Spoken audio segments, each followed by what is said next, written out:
A controversial casting of a teenage heartthrob, a reset of a franchise that crashed heavily after a promising beginning, a director best known for a split-story tale centered around memory loss. It's difficult to say that anyone could have predicted that a new venture into the world of Batman would be such a success. It would bring a much-lauded trilogy and create waves in the industry that are still felt nearly 2 decades later.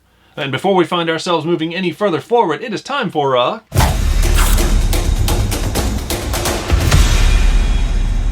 the original Batman film series that began in 1989 and dominated the film industry through 2 successful sequels, 1992's Batman Returns and 1995's Batman Forever, unfortunately found its demise in a 4th entry, 1997's Batman and Robin. Over-the-top scenes and imagery, a second recasting of Batman, a villain-heavy semi-plot that left no room for true character development, the movie was less about the story and depth that any one character would need, and more about flash and cash. Even some of the biggest names in Hollywood couldn't save a fan base that was exhausted in what their beloved Batman and Gotham had become. The failure was enough for a massive big-screen retreat from the incredible stories that lie in the pages of countless comics. A retreat that lasted almost an entire decade. Fast forward to 2005 when massive rumblings about a new Batman movie coming that summer. Was the world ready? Was it still too soon? As fans could still sense the bitter taste of cheesy one-liners and absolute injustices on Rogues Gallery favorites? The answer? No, it was not too soon. But also the world may not have been ready. With a film that is often credited to be one of the pioneers and examples of a reboot, Gotham was reset. Wayne Manor was something new. Bruce Wayne / Batman was in the hands of a master of their craft. In 2005, Batman Begins. Fans around the world embraced a new telling of the origin story. A dark Gotham, a broken, lost, brooding Bruce Wayne trained at the hands of Ra's al Ghul himself, only to part ways as the two had different ideas on how to handle the world and Gotham's concerns. And Gotham's concerns? A city gripped with literal fear induced by a chemical designed by Dr. Jonathan Crane, aka Scarecrow. Batman is faced with an immediate challenge in stopping Crane from destroying Gotham, only to find that the backbone of Scarecrow's operation was none other than Ra's al Ghul. Bruce must now face the true face of his enemy, risen from the dead through trickery instead of an ancient pit. Only, it turns out that one can't always truly cheat death, as Batman emerges victorious knowing he won't kill, but he doesn't always have to save others. Bit of a gray area there, Bats, but what do I know? A sequel immediately went into production with rumors of a Joker performed by Heath Ledger and a Harvey Dent, aka Two-Face, by a fairly unknown Aaron Eckhart, led to yet another bout of uncertainty. Could a former teenage heartthrob really have the chops needed to handle such a heavy role as the Joker? The answer? More than yes. From the opening scene to the very end, Ledger's Joker drives every single moment and action of the story, bringing the only thing he ever desires: chaos. Devastating Gotham's largest crime organization, manipulating those sworn to protect into those willing to kill, even turning Gotham's White Knight, Harvey Dent, into the villain Two-Face with no one able to stop them but Gotham's protector, the Dark Knight. The second installment into the Dark Knight trilogy became not just one of the greatest comic book superhero movies, but one of the greatest film stories ever told. And thus, a third was born. A new threat from a masked mercenary and mastermind of a criminal underworld, Bane. Bane comes with a mission for Gotham to atone for its sins, for the corrupt to have their day of reckoning. And reckoning happens.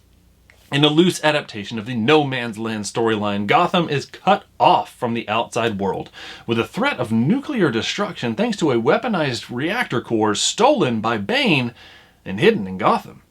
With the police trapped underground and a Batman that was broken by Bane and left in the prison he escaped from, Gotham had no protector. I was wondering what would break first, your spirit or your body?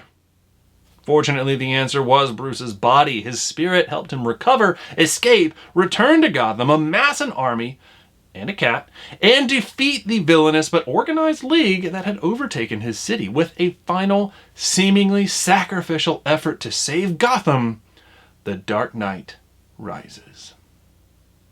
These 3 movies told gripping, gritty stories that always remained in a realm of realism, telling the world that this could be possible. Comic books could be reality. The influence of a dark and gritty world reverberated and became the basis of all things DCEU, for better or for worse. Nevertheless, director Christopher Nolan and 3 incredible casts gave the world 3 timeless stories and one of the most iconic characters and perhaps the most mimicked Bat voice ever. And now, thanks to the team at McFarlane Toys, fans get to add some of these iconic characters to their shelves and collections with a new wave of amazing representations. Hey everyone, my name is Jonathan, aka JK of JK Collects, and in this episode we are taking a closer look at the McFarlane Toys DC Multiverse, The Dark Knight Trilogy, Build-A-Bane Wave. I'm Batman.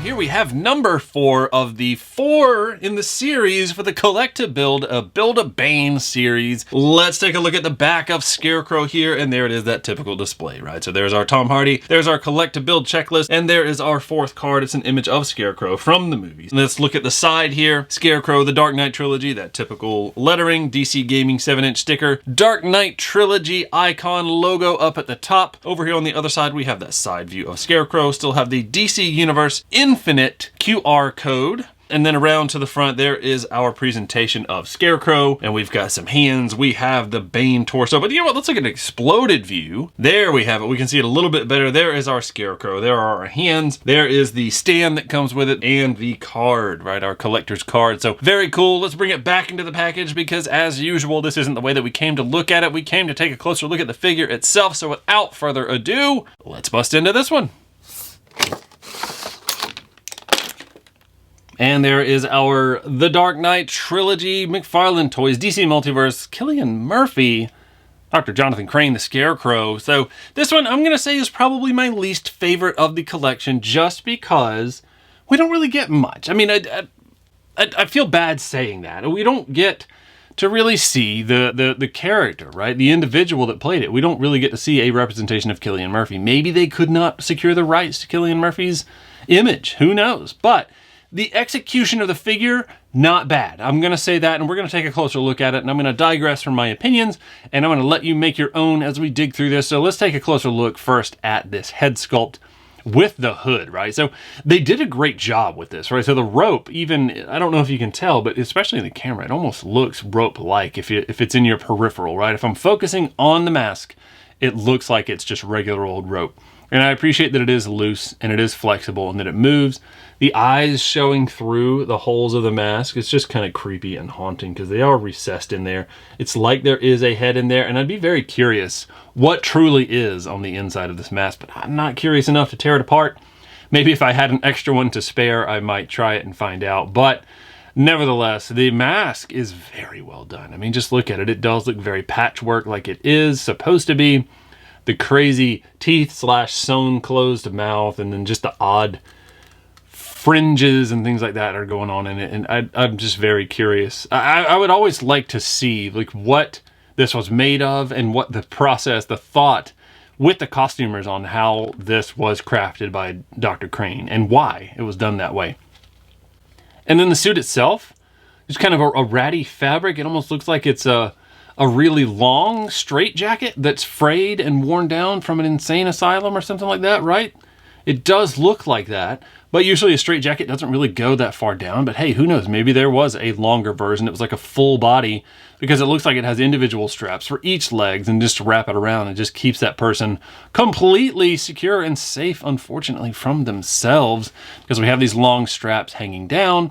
But the texturing on it, the sculpting of this is very well done.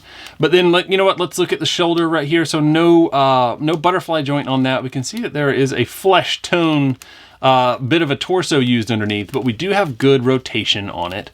So that is still a useful thing. And then it's very interesting what was chosen here. The bicep tricep area is down here, which is also the elbow, right? So it is a single elbow with that rotation. So they obviously had to make some different decisions with this being the costume and the way that it is. The wrist does have the ability to move around, but it is kind of complicated because you kind of have to stick in there and get around the sleeve with it being a little bit longer. And then the sleeve is that flexible rubber material, but it does like to go right back into shape, even with the strap hanging down.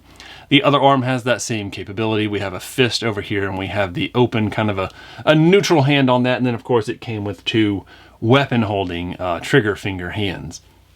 And then you can see the suit kind of showing through down here at the bottom. I think they did a good job with the suit. I'm a little curious why it's got these issues going on right here. I don't know if it's something that just happened or what that texture change is on that. I don't ever remember having a suit that had an issue like that, but hey, maybe it's fraying from being worn up against this this thicker material straitjacket, right? So it makes sense. And if they did that, that's an excellent little extra detail. But speaking of extra details, the suit jacket only goes this far around, so it doesn't really go too far. But up underneath, you can see that it is a full set of suit pants, right? So we do have that flexible crotch for that waist rotation. There is a little bit of movement here in the mid-torso. I realize I'm kind of bouncing around. So he can flex backwards some, but this tall, long suit does force him right back into position. The leg does have a double knee, so it does have excellent flexibility on that. And then, of course, the foot does have the forward and backward, but again, we have that pant leg cuff that's kind of getting in the way. You do have rotation. You do have the ability for ankle sprain, and we also have that toe articulation in there. So that just all the typical things that we expect from a McFarlane toy as far as articulation and mobility. But I just, again, personally, I'm going to say this is my least favorite of the whole set. I feel like it could have been executed better. I would have liked to have seen the option of it being with or without the Scarecrow getup. The paint apps on this, however, are very well done, right? So it looks like it's been traipsing through sewers and things like that and soaking up nasty, filthy water. And along the sleeves where it's been touching stuff and also soaking up just filth, because up towards the top, it looks a little bit cleaner, even if it is a bit dirty just from age, wear, and tear and the environments that it's been in. How cool would it have been if like they went with the loose straps in some of these other places, right? Just to add that little bit of extra detail. This guy crossed all 3 movies. Good for him. Well, that about brings us to the end of this episode. Thank you for taking the time to join us. Now, if we ever do a review of something that you are trying to find for yourself, please follow and DM us on Instagram at JKCollectsToys so we can help with the search if we don't already have a way of getting one. Also, if you enjoyed this episode, let us know in the comments and let YouTube know by subscribing and clicking that like button. The more that happens, the more it helps the channel because YouTube will recommend us so we can hopefully reach even more people and collectors and help them find the things that they need. And if you'd like to see some more videos, we do have some links on your screen for you to check out. But above all, as always, collecting or not, we are all in this world together. Let's look out for each other. Thanks.